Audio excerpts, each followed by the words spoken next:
session. We're joined by Colin Maxwell here, who's an Adobe Education leader. I'll let Colin introduce you to this session. So thank you very much, Colin. Over to you. Okay, hi folks. I hope you can certainly hear me okay.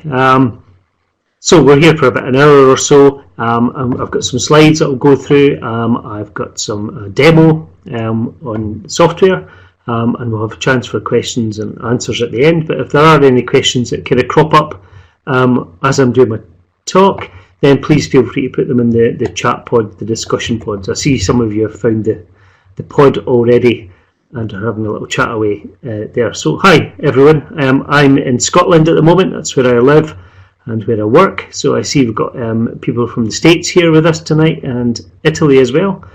Goodness knows what time of day it is there. So hi folks, thanks for joining us. So what I'm going to do tonight is give you a little bit of background about me first of all. I've only been doing comic books for a few years, for 4 years really. And what I'm going to do is demonstrate how I'm using Adobe tools to do some of the artwork and layouts and things for my comic books. So hi, howdy from Texas, says Dave. So hi there, Dave. Glad to have you there tonight. And I'll be too. Good to have you here joining us tonight.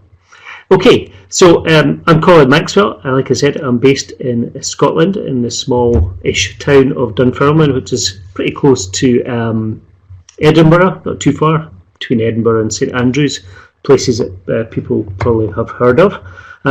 Like I said, I've only been doing comic books for a few years, mostly as a writer, but in the last couple of years trying to improve my skills in drawing and illustration as well. So my company, my small independent publisher, is Maxwell Comics. You can see that there. There's a web link if you want to check it out later. And that's a picture of me there when I had my beard at my first ever Comic Con. So I don't know if any of you visit Comic Cons. Are any of you big comic fans and go along to Comic Cons in your local towns and cities? If you want to chat in the chat pod, it would be good to know if you've been to any of these types of events.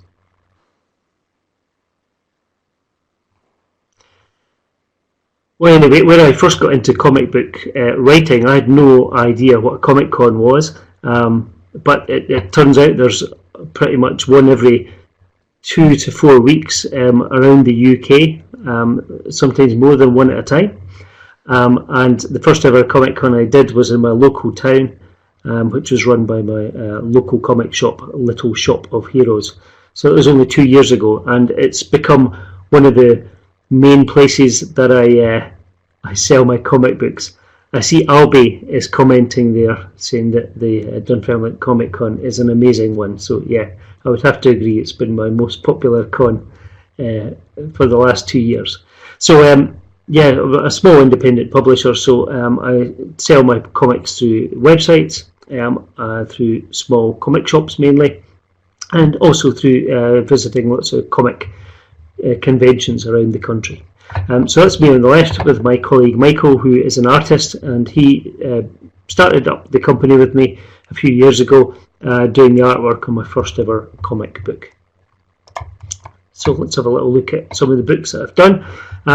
My main interest is, or has been, in doing Scottish historical stories as comic books.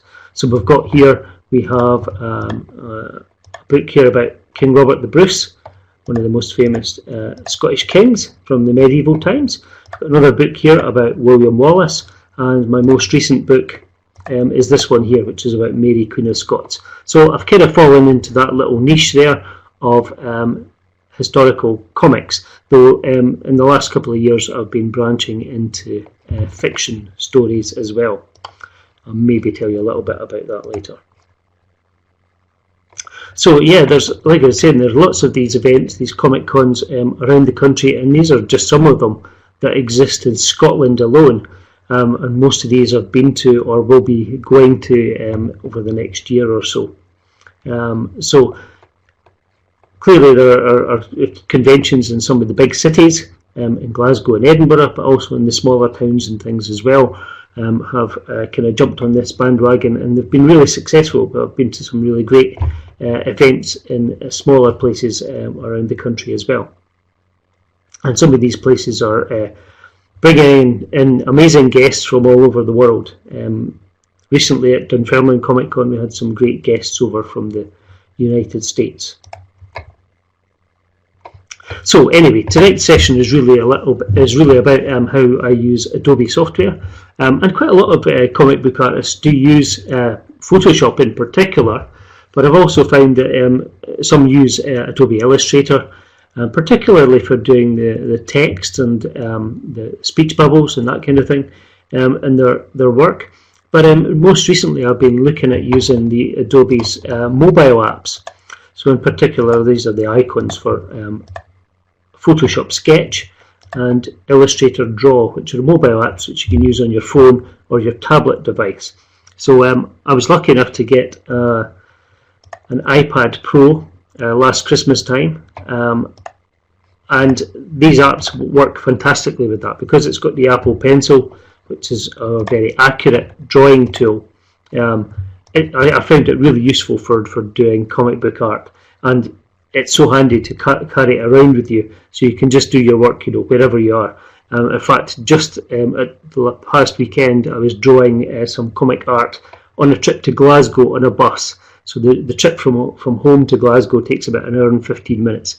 So I did a whole bunch of panels for my latest story while actually sitting on the bus using my iPad with, I think it was Adobe Illustrator Draw was the tool that I was using.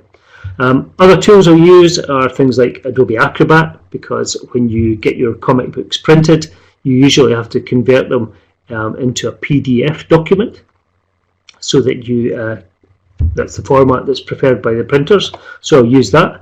And this is the icon here for Adobe Creative Cloud, and that's some online storage space where you can keep all your work. But what's really neat about that as well is if I say I'm working in Adobe Illustrator Draw and I mix a colour that I'm using in my artwork, then those colours automatically transfer through Adobe Creative Cloud into Photoshop and Illustrator.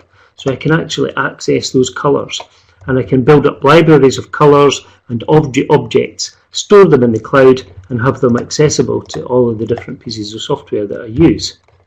So I'm going to give you a bit of a demo of those just shortly. But let me tell you also a little bit about the hardware I typically use. So I've already mentioned that I have an iPad Pro. I think this is actually a picture of the really big one, the kind of 12-inch one. It'd be lovely to have one of those, but maybe just a little bit unwieldy. So I've got one that's about sort of 10 inches, which is great for just carrying around in a little bag. It's just a bit bigger than the average comic book size. I'm just using a straightforward laptop, kind of mid-range, nothing too heavyweight for doing illustration, and I have a cheap tablet. I would love to have one of these Wacom Cintiqs. They're incredible. In fact, I was very lucky to have a shot of one when I was in London earlier this year. Really quite impressive, great for drawing directly on the screen. One of the best tools I've used for doing artwork directly on the screen, but unfortunately just a little bit outside of my price range. So until I get a big publishing contract, with one of the big publishers, then I'm maybe not going to get one of those just yet. So I'm using a fairly cheap tablet, but it works pretty well. I use it particularly for colouring in Photoshop. Okay, so that's the software and hardware I'm using. Last year I was lucky enough to be asked to create some artwork for Dunfermline Comic Con, and this was pre-digital. This was before I was using any of the digital tools that I'm currently using. So even just over a year ago, I was still doing a lot of hand drawing. So this image here, which is clearly Spider-Man flying, spinning around the Abbey, which is in Dunfermline, where the Comic Con was. This was all drawn by hand on paper it was scanned into the computer, and the colouring was done on the computer, and the lettering as well. But at that stage I was still doing a lot of hand-drawn stuff, and I still do occasionally. I'll still sketch something on a bit of paper sometimes, photograph it on the iPad, bring it into that, and then digitise it that way. So this is more recent work that I did, which was pretty much all done digitally.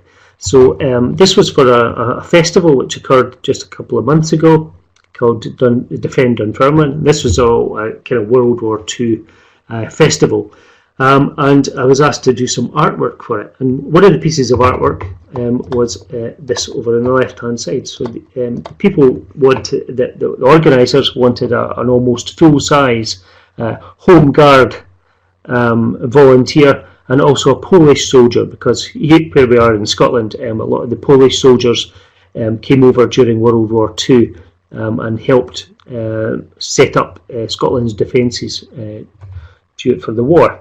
So they wanted a life-size Home Guard and Polish soldier, and that proved to be a little bit difficult. I wasn't entirely sure how I was going to draw something and then have it scaled up life-size and retain the quality of it, of the image. But luckily, the Adobe tools came to the rescue, and I'll explain perhaps a little bit about that later. So I was able to draw this on an iPad and then scale it up to full size for printing, which was really good. This is the famous Forth Bridge, which is just nearby, just a few miles down the road, which goes across the River Forth towards Edinburgh. A train bridge, and there were a lot of bombings in this area during World War II, so I thought that would be an iconic image to create for the exhibition. So I did a series of pictures illustrating Spitfires, aeroplanes from that time, the German bombers, etc., and the bombing of some of the ships in the river during the World War II. And these were all done digitally, all using the software I've mentioned already. So mainly Adobe Illustrator Draw, the mobile app, for doing the initial work, and then some of the textures and colouring was done later in full-size desktop Photoshop. Okay, so let me take you through Illustrator Draw. I will do a live demo of that just shortly. But when you start up this software, which you can get on your Android tablet or your iPad, it can even work on a phone. Phones are a bit small for kind of using it, but it supports lots of different document sizes, whether they're for print or for working on a computer, for creating graphics for example, video or something. So you've got lots of different document sizes. And notice also in the most recent release, they actually have a comic book size, and that's quite interesting because I was quite an early user of Adobe Illustrator Draw, and I was invited to participate in a survey of how I was using it and what things I would like it to have. And one of the things I suggested was it should have a comic book sized document. And I don't know if this was due to me putting in that request, but it now has one, which is really good. And it's got lots of different document sizes, all the kind of common paper sizes as well. So if you are designing for those types of documents, you'll get a full resolution document out of your iPad or your Android tablet. Okay, so you select your initial document size, and this is the interface for Adobe Draw. It's quite minimalistic, it doesn't have lots of tools that kind of get in your way of your drawing, which is great, which I found really useful. It was actually the very first piece of software I used on an iPad, on an iPad Pro. I was at a big trade fair in London about 2 years ago, and they had one on display there, and I had to kind of ask around to find who had the Apple Pencil and had a go of it there. And they had the only drawing package they had installed was Adobe Draw, and I was really impressed by it at the time. But it's come on leaps and bounds since then. So what you've got here in the basic kind of interface is you've got some different brushes here, different types of drawing tools. You also have an eraser. Down the right hand side you have layers, so you can actually build up an image in layers, which is incredibly useful. And when you do transfer your files over to, say, Photoshop, you know, full-size desktop Photoshop, then all the layers can be saved intact as well, which is really useful. The brushes have lots of controls inside of them, so as well as changing the colour, obviously, and the size of your brush, you have lots of different options here. By the way, I should point out, if you're finding it difficult to see this, there is a button at the top of the panel which is kind of a full screen button, and you can click that and it'll make it a bit bigger so you can perhaps see some of the detail in here. So you've got things like your angle and roundness and things you can change here, and you can save these settings. You actually have a brush library and you can save them for use later. So if you find something that works for you, you can keep it for using later. You also have some basic shapes, so if you need to draw some shapes or curves and things, so you've got rulers, you've got all these basic shapes. You've got French curves for drawing nice curved shapes, so you can actually trace along the edges of these, and you can rescale them as well, so you can actually make them bigger and smaller. There's a whole bunch of different shapes in here. This was quite enticing. It does say comics here, but unfortunately the range of kind of comic shapes are very limited. So there's a kind of very basic speech bubble and a thought bubble and things, but unfortunately you can't really make much changes to them apart from making them bigger or smaller. So maybe that's an option that they might add it in at some point in the future. That'd be really useful, I think. You've got your usual colour options here as well, so multiple ways of choosing colours. And one of the most useful things I already mentioned was that when you mix a colour, it automatically gets saved in your swatches. So when you go into Photoshop or Illustrator or swap between tools, those colours are available to you as well. Okay, so layers are quite versatile, just a bit like the layers in full-size Photoshop. You can move them around, you can duplicate the layers, you can merge them together, you can make them visible or invisible. It even has a whole bunch of blending modes, just like the blending modes inside Photoshop as well. And you can change the opacity, so you can make some of the layers a little bit transparent so you can see through them, which is sometimes useful. Just for example, the other day I was drawing a picture of a character holding a glass, and he had some liquid in the glass. So what I did was kind of drew in the liquid and then decreased the opacity so you could actually see through it. So it was a useful kind of feature for that kind of thing. When you've completed your drawing, you've got multiple ways of saving it. So just here you've got this first option at the top here, which is open in your Adobe desktop apps. So if you've got your computer nearby, you can just click that button there and it will automatically send it through Creative Cloud to your desktop computer or to your laptop and open the file up in the appropriate software tool, so Photoshop or Illustrator or whatever, which is incredibly useful. And that's the technique I used for the Home Guard soldier that I was telling you about. So I had to make that full size, actual real size. So what I did was I drew the image on my iPad and then sent it to my desktop app, to Illustrator. And in Illustrator, because it's a vector graphics program, I was able to scale that up to whatever size I liked. So that was particularly useful. But if I just want a quick save as an image because I want to post it on Facebook or something, then I can do that here. It's got that option. You can even link it into project files, so you can have a whole folder full of projects. And you've got other ways of sharing your file, for example through the Behance network, which is like an online portfolio system. So you can post your work directly to there. You can also then save your file as a Photoshop file, PDF, etc. There's also quite a new feature, the time lapse. So you can actually record a time lapse of you drawing something, and it makes a little video clip. It just takes snapshots every few seconds and creates a video that you can then share with other people, which is quite a neat feature and just something that was just added in the latest version.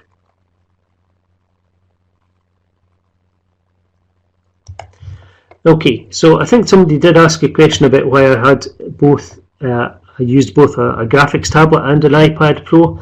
It's quite true. I could actually use my iPad Pro as a graphics tablet. You can actually get software which think it costs about $20, so not particularly expensive, and it allows you to connect your iPad Pro to your PC and actually use it as if it was a graphics tablet. It's something I haven't tried yet. I'm certainly willing to give it a try at some point. It does look really good. It looks as though it'll be a really useful tool. Sorry, there's a bit of noise behind me. Just wondered what's going on. So yeah, I'm currently using the two because I'm kind of familiar with using the tablet and just learning to use the iPad Pro a little bit. So I may eventually be able to give up the tablet and move it entirely to the iPad Pro.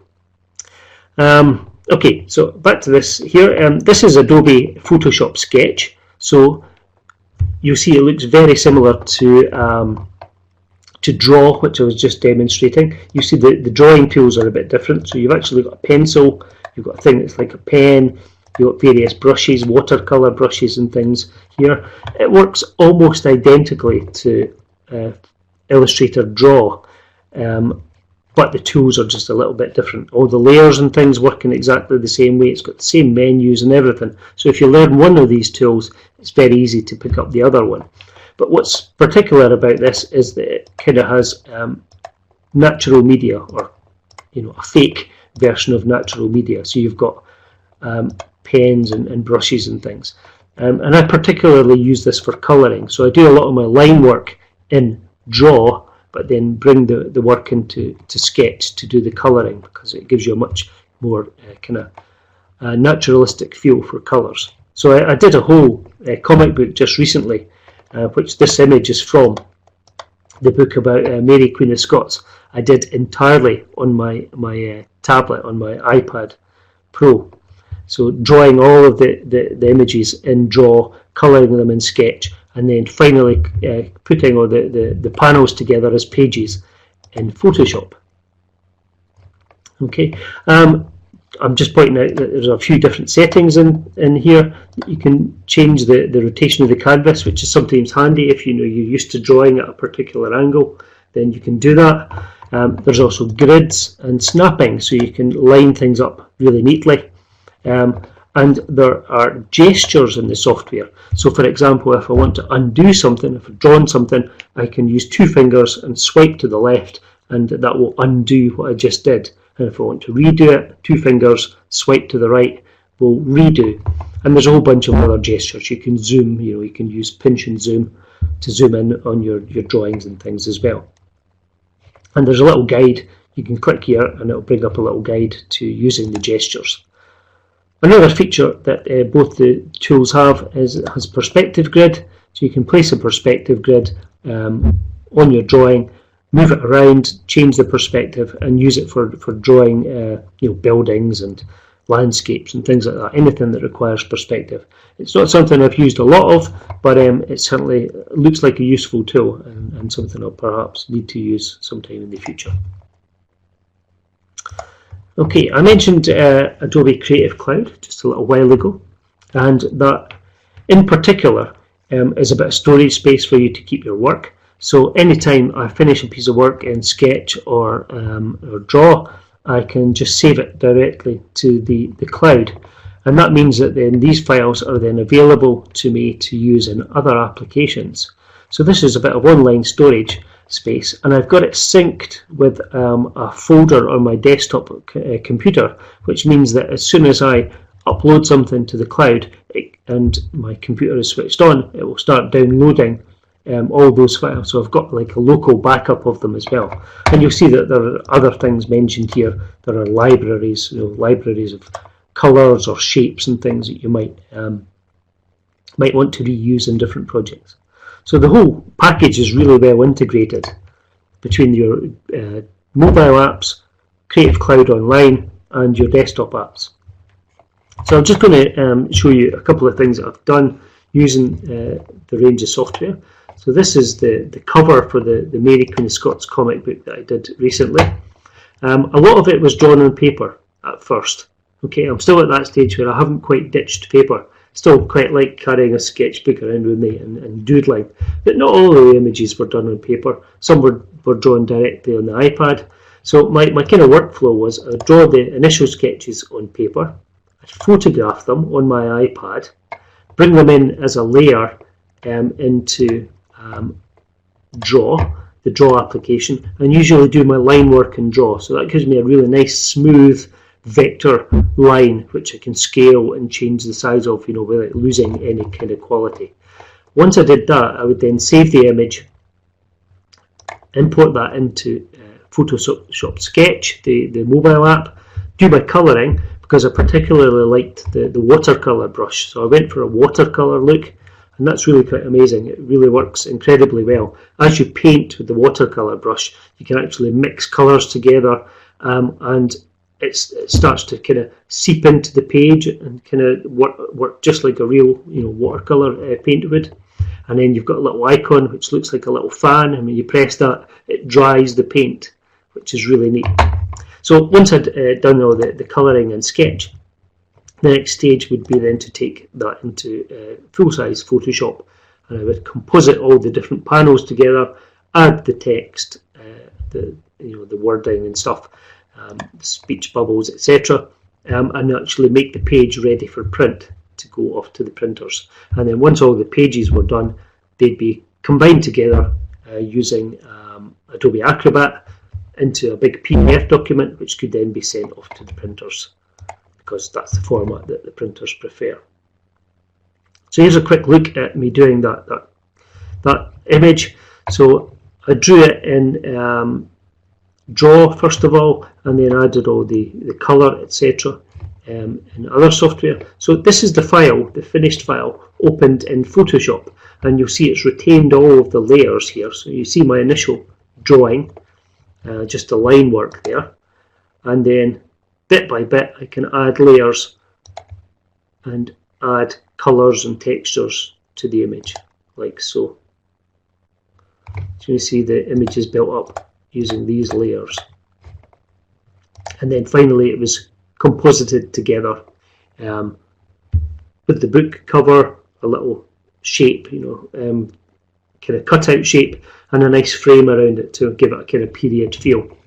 Now, I know that some of you that are joining us tonight are educators, because this session was particularly pitched at people who work in education. So I thought I'd share with you a few examples of comic books that are used in education, which is quite interesting because I'm a teacher myself, but a lot of my books, because they're historical, have actually been used in schools to help teach history.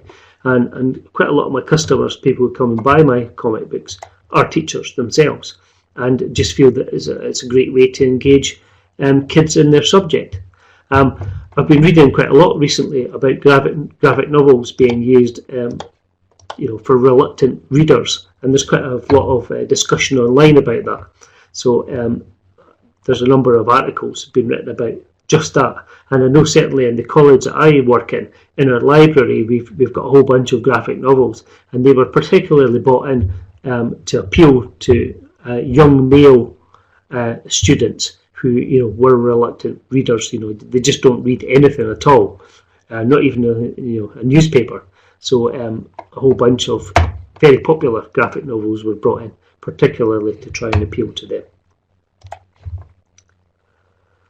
There's a lovely website which is quite literally comicsineducation.com, with lots of different articles about using comics in the classroom. So there are some academic stuff in there, really academic kind of papers and things, but there's also lots of little hints and tips about how you might use graphic novels, comics, or comic book art in different subjects. So lots of really interesting stuff there if you are an educator and want to delve into using comics in any kind of way in your classroom. There are also some very popular published comics that are great for things like teaching history or modern studies, current society, etc.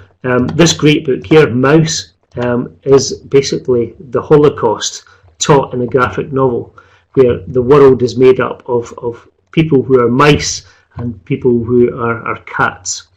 So you can kind of see the two different kind of sides of that there represented. And this great book here, which has won awards, Marjan's Satrapi's Persepolis, which has also been made into an animated movie, is all about her life growing up in Iran during the Islamic Revolution. So these are great kind of insights into these two periods of history, but as graphic novels. Something I came across just recently, I found out that in Ireland they actually set up a big project a few years ago called Creative Centenaries to celebrate a 10-year period in Ireland. I think it was 1912 to 1922, and during that period there was lots of things happened that had a huge impact on society and the way Ireland currently is. And as part of this big project, this government-funded project, they actually produced a whole bunch of graphic novels, or at least comic books, about events that happened during that period. So there are ones about World War II, about the sinking of the ship Lusitania, and they also produced several books about famous Irish people who were around at that time. There's also books about the Troubles in Ireland, the Easter Rising, and things like that were all produced as part of this Creative Centenaries. So that was a really interesting project that I came across just recently. And it was the person that did the Defend Dunfermline project. He was researching the use of comic books for historical purposes, and he came across these and he ordered some over. And I was fortunate enough to get a few copies of them to read myself. They're very, very impressive. Some of them you can actually get online, and I think you can still order them from this website here. So if anybody's interested, go and check that out. So I think that's the end of my slides there. So what I'm going to do now is switch over to doing a bit of a demo. So I'm going to do a demo of Illustrator Draw, I think. But how I'm going to do this is I'm going to use a very large webcam image.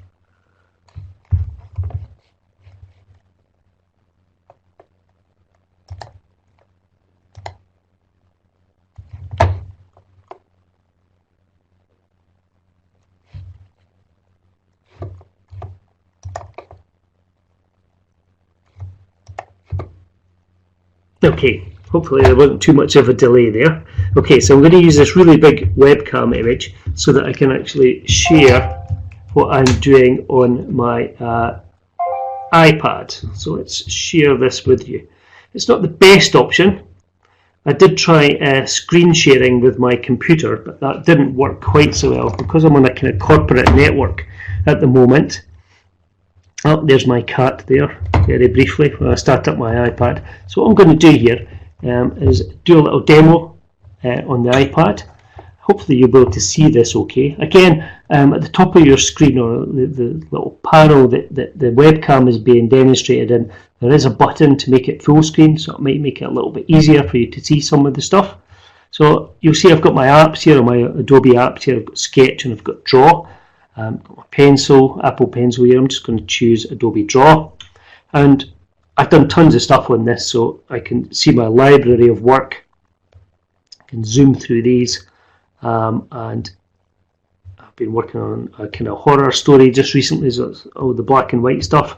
And then if we go a bit further back, you'll see some of World War II stuff that I was doing, and various other bits and pieces. Here's some drawings from my Mary Queen of Scots book. In fact, I'm sure the front cover that I showed you earlier is here somewhere.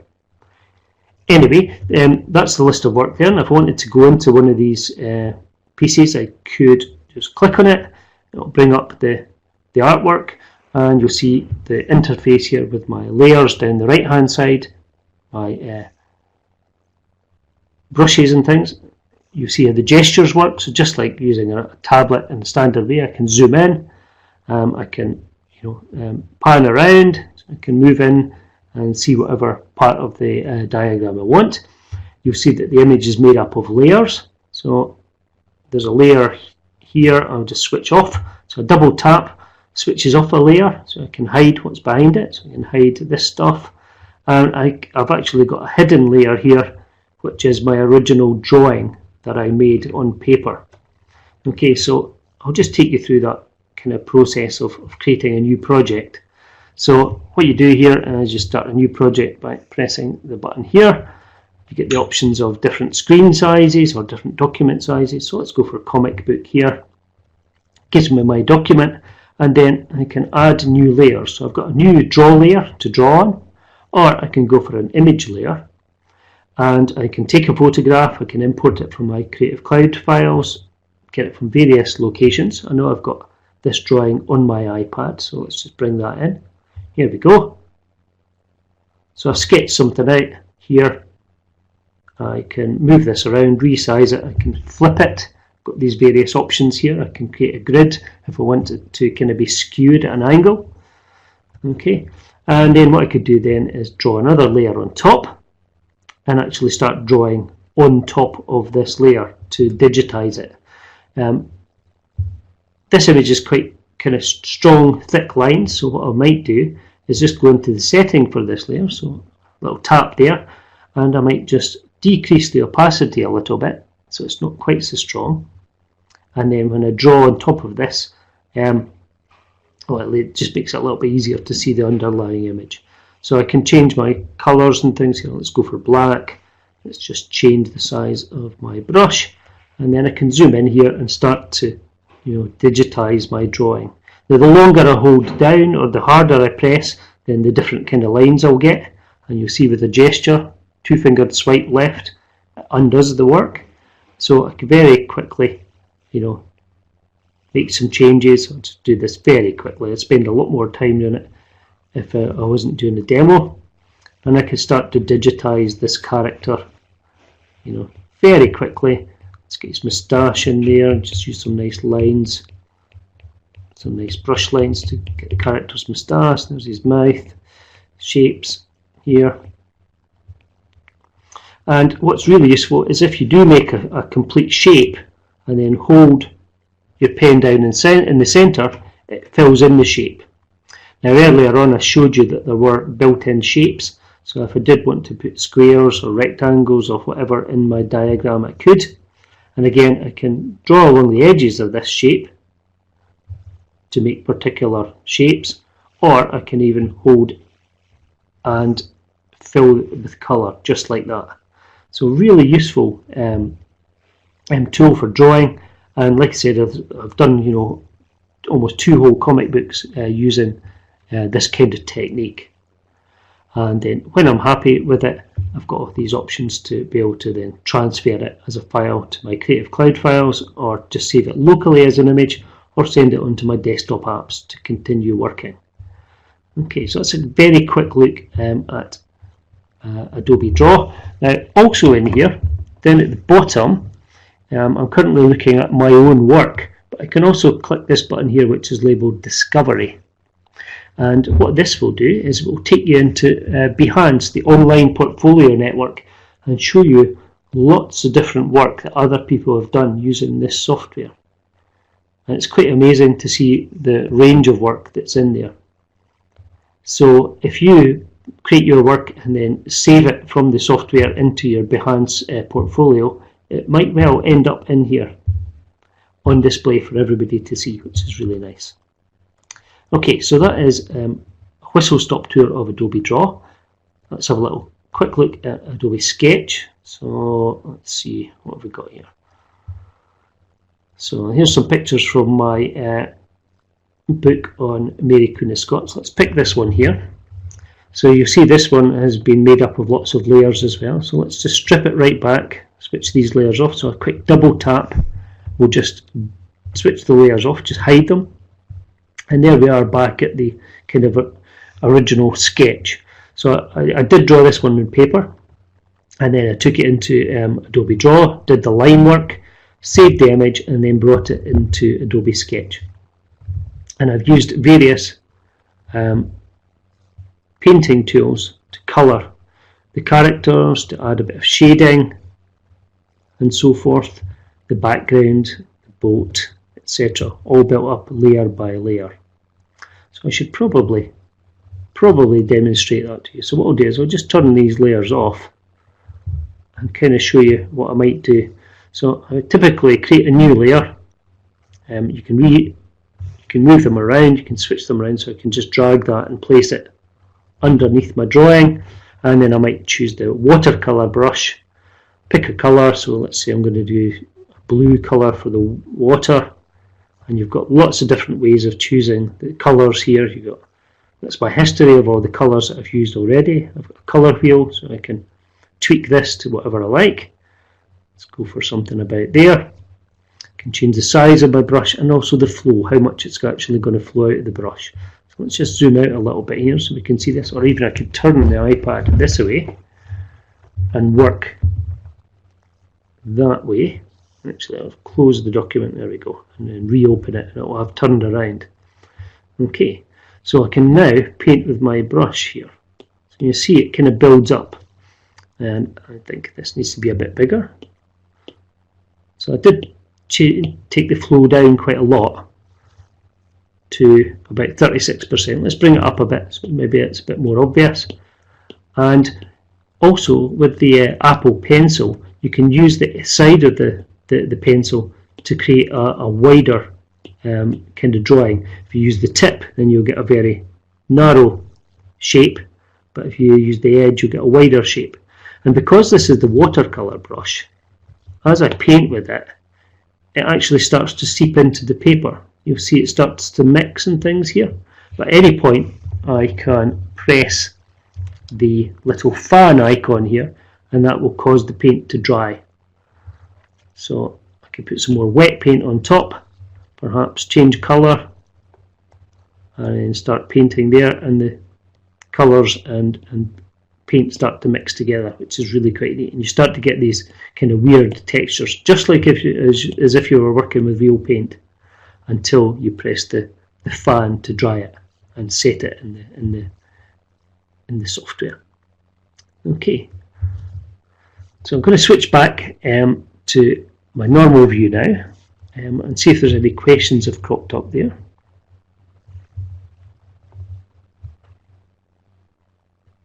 Okay, let's get my camera back into its original position, and we'll switch back to the kind of presentation mode. Okay, Tom, did any questions crop up there?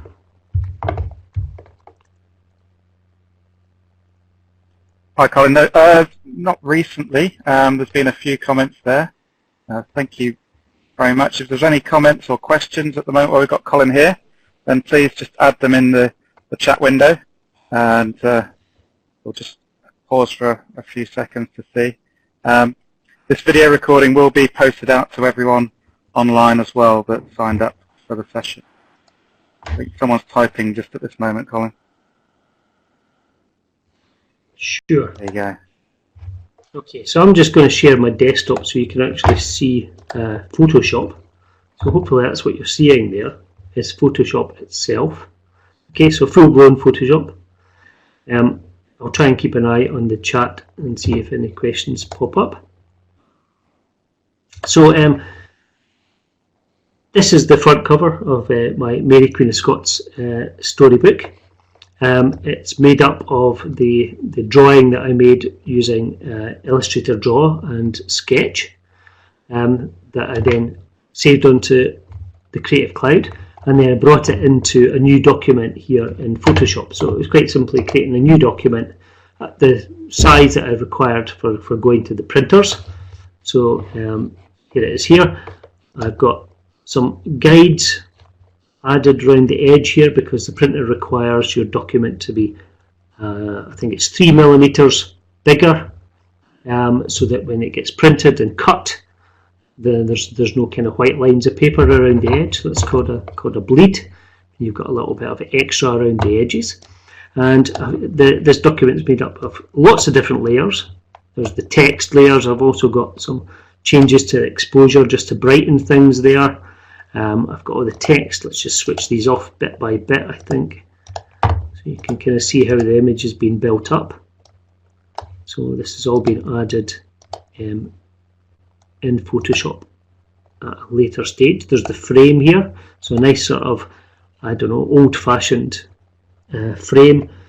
It's a piece of vector artwork that I got from a stock library, which I used here, and I've coloured it to kind of give it a kind of silverized kind of look. And you'll see that the book cover is a texture. This was actually just a photograph of an old book that I had on a shelf, and the book was green in colour, and I've just changed the colour in Photoshop to make it this kind of royal purple kind of colour. And then here is the image itself that came from the iPad, and I think the whole image is here, but I've got a layer mask on here, so let's just delete or disable the layer mask so we can actually see the original picture.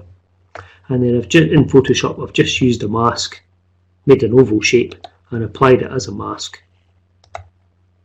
so it's created that shape there, and then the frame has gone around it, and I've just built up the front cover in that kind of way. So pretty straightforward. Let's have a look at something else that I've done.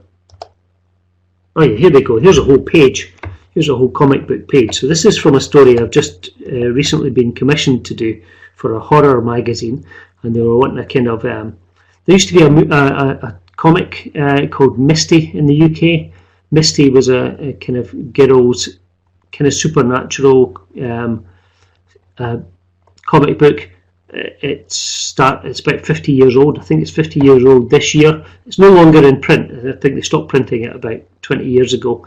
But apparently there is a special coming out for Halloween this year, featuring some Misty style stories. But anyway, a couple of weeks ago I was at a comic convention, and I was approached by the editor of a magazine who does a horror magazine, saying that they were going to be bringing out a special edition of their magazine this year, and in particular they wanted to pay tribute to the Misty comic. So they commissioned me to do a story. So I just finished the story just yesterday, sent it off, and they've had a look at it already, and they're already asking if I'll do another one. So these are all images that were made on the iPad. So they were all drawn and coloured in Illustrator Draw, and then I've saved them to the Creative Cloud and then created this document from them.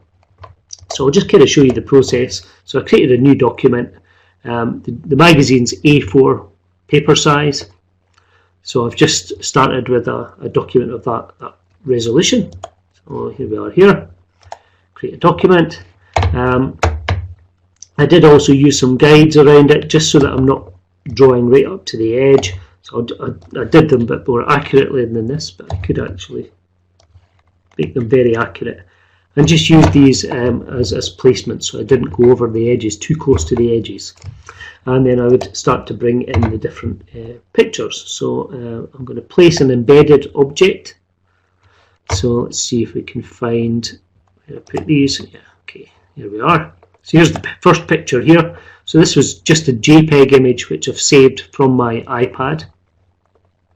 Click place. It brings it in, and I can place this wherever I like, and decide that it's maybe going to go there.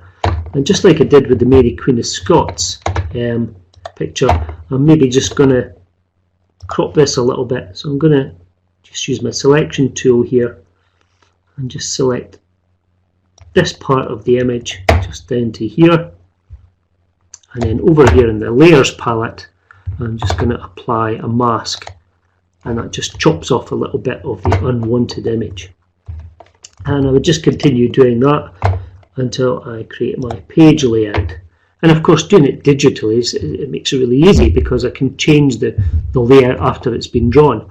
You know, some comic book artists do a whole page on one sheet of paper, which makes it a bit more difficult if you decide to change something later on. Doing it digitally, you've got all of these great options. So let's bring in the second panel.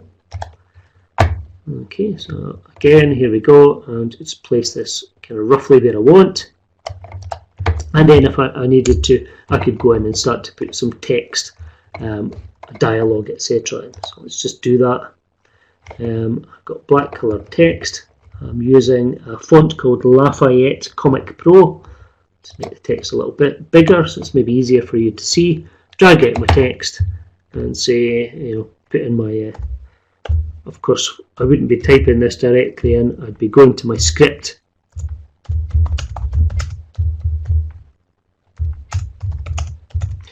And just copying and pasting from my script rather than typing it directly in here.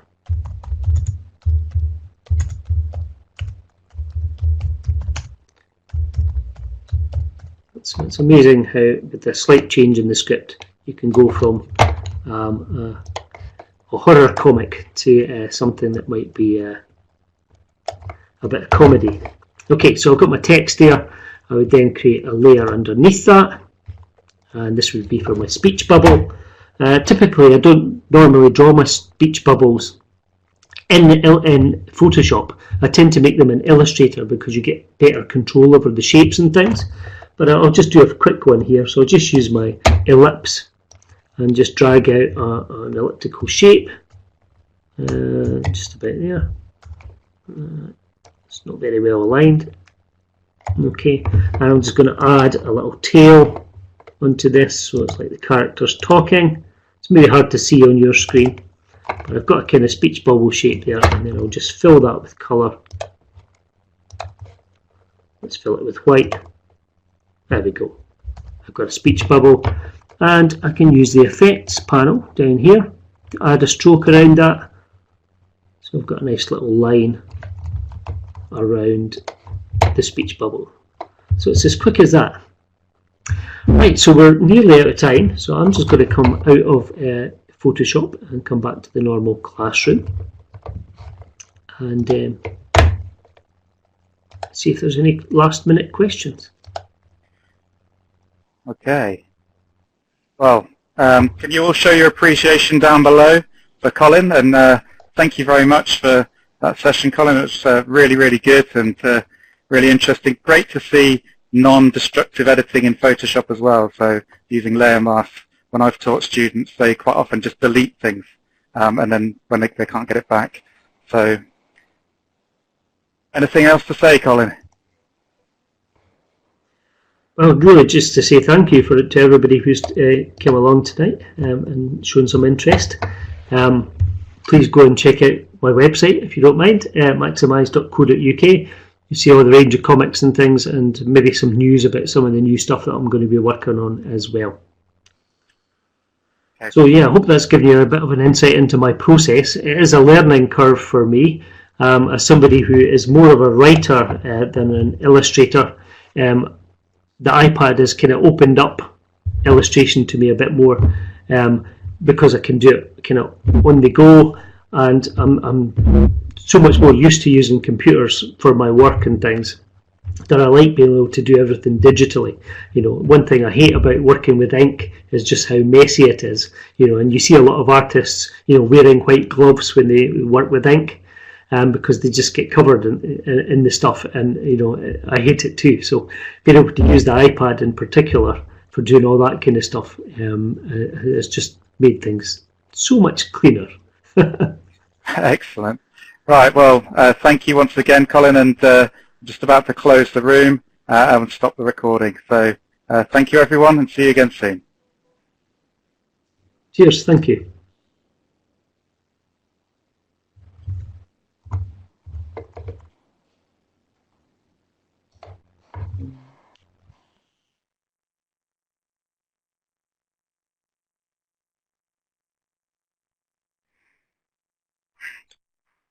I kicked them all out, Colin. Can you still hear me? I'm here. Okay, I'll stop the I'm recording. here.